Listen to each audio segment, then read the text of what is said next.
À présent, on se tourne vers notre invité. Il s'agit de Aliou Ba. Il est le président du mouvement démocratique libéral, modèle en abrégé. Avec lui, on va faire la revue de l'actualité sociopolitique de notre pays. Mais puisque cette autre actualité commande les autres, on va commencer donc par celle-ci. C'est bien l'investiture ce mardi 2 avril 2024 du nouveau président, le cinquième donc de l'histoire du peuple sénégalais, le pays de la Teranga. Il a donc été investi Bachir Diomaye Faye, investiture au cours de laquelle le président guinéen, le président de la transition, le général Mamadi Doumbouya, a pris part. Oui, Aliou Ba, bonsoir.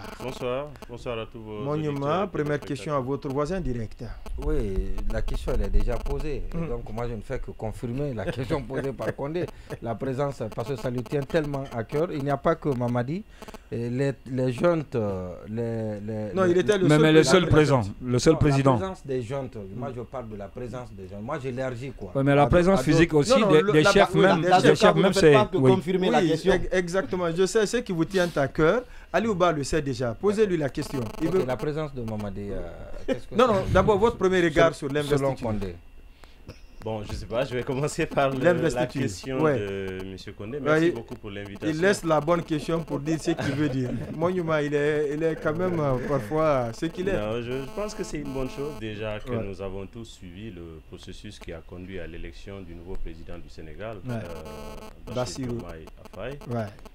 C'est la consolidation de la démocratie sénégalaise qui, à chaque élection, est mise à rude épreuve.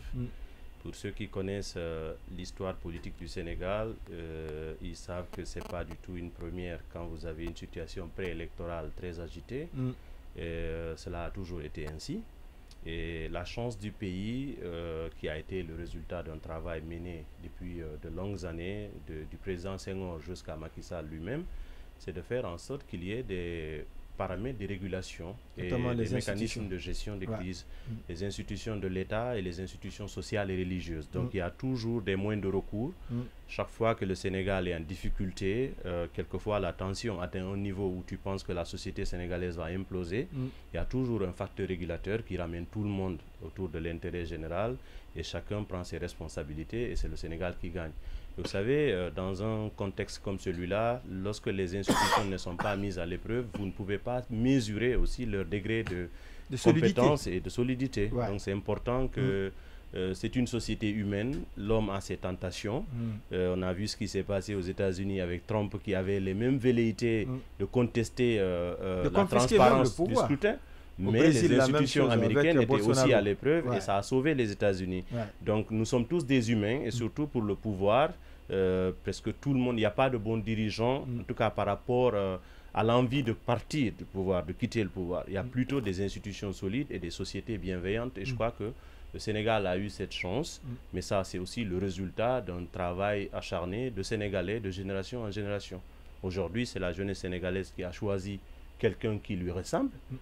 Parce que lorsque la campagne se menait, moi j'ai suivi la campagne, lorsqu'on posait des questions aux jeunes Sénégalais, pourquoi vous voteriez-vous pour Diomaye Sonko, et étant donné qu'il a ses adversaires ont plus d'expérience, ils ont ceci, ils ont cela. Ce qu'il disait, c'est que nous on a expérimenté, ceux qui ont de l'expérience ici, ça nous a conduit au résultat que l'on a. La jeunesse sénégalaise est désœuvrée. On parle du développement dans notre pays, mais nous ne sentons pas de la redistribution de la richesse. Nous voulons élire désormais quelqu'un qui nous ressemble, qui est comme nous, qui a un parcours comme le nôtre, qui n'a pas qui n'est pas né avec une cuillère d'or dans la bouche et qui va faire notre affaire. On dit alors, et si ça ne marche pas? Il dit, on assumera notre choix. Donc je crois qu'il y a eu quand même un changement de mentalité. La réalité sénégalaise, par endroit, elle peut être différente, mais globalement, nos États ont les mêmes problèmes par rapport à la problématique de la jeunesse. Maintenant, la question suivante, celle de Monument, c'est la présence du général Doumbouya. Non, ça c'est votre question. Non, c'est vous qui l'avez posé, vous avez voulu juste mettre dans ma bouche, comme vous savez, les États se traitent avec respect. La transition guinéenne est une autorité de fait. Ce n'est pas une autorité élue, mais dès lors que c'est une autorité de fait et que le Sénégal est un pays voisin avec lequel nous avons de bons rapports, des rapports historiques. Nous nous sommes battus ensemble pour l'indépendance de nos États. Nous avons en partage la culture, nous avons en partage tellement de choses. Il y a une forte communauté guinéenne au Sénégal, tout comme il y a une forte communauté sénégalaise en Guinée. Ouais. Je crois que ça transcende, ça dépasse complètement les personnes, que ce soit le chef de la junte guinéenne, que ce soit le président élu.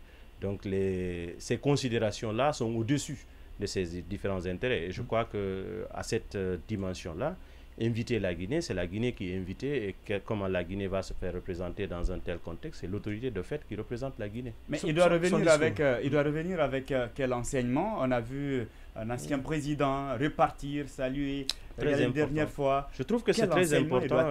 C'est une question que je trouve très importante parce que, vous savez, en toute chose, il y a un déclic quand même que ça doit créer. Je crois que le général Doumbouya lui-même qui regarde tout ça se passer, je crois qu'il va offrir ça à son pays.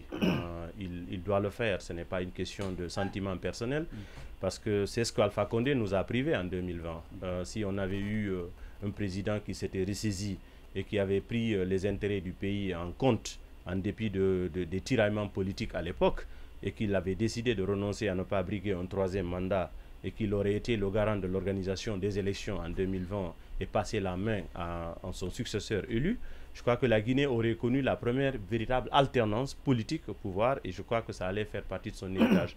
Puisqu'il ne l'a pas fait, nous sommes dans une situation de transition, que le chef d'une junte militaire se retrouve dans un contexte comme ça. J'espère que pendant le trajet, il réfléchira beaucoup et lorsqu'il va arriver dans son bureau demain, il va se dire mais il y a des choses que je dois corriger, il faudrait bien que je fasse très attention. J'espère bien pour lui, c'est ce que je lui souhaite. Mais l'autre enseignement, ce serait aussi de se dire, ils sont tous deux quarantenaires, et de se dire que voilà, celui-ci est à la tête du pays avec un suffrage universel. Pourquoi ne pas tenter la même chose à l'issue de la transition, me présenter et devenir aussi président? Légitimer donc mon pouvoir. Exactement. Non, mais écoutez, le mécanisme ne peut pas être le même. Aujourd'hui, je crois qu'ils ont mis en prison quelqu'un qui avait tenté de le faire. Donc je crois que à ce niveau-là, si à l'hypothèse qu'il y pense comme ça, ce serait bien qu'il regarde beaucoup plus Dadis que Diomaye Faye. Ce serait plus intelligent de regarder Dadis qu'il avait voulu et que les problèmes que cela a créés. Donc son prisonnier Dadis est plus un exemple à voir par rapport à l'hypothèse d'une telle tentation que Diomaye Faye qui est élu. Maintenant, si le général Doumbouya est intéressé à faire de la politique, il sait qu'est-ce qu'il faut lui faire. Il faut simplement terminer la transition, revenir dans la vie civile. Et après, si il retrouve ses droits politiques et civiques en tant que civil guinéen, pourquoi pas. Mais dans ce schéma dont vous parlez, il serait vraiment suicidaire et nous ne le voulons pas pour notre pays.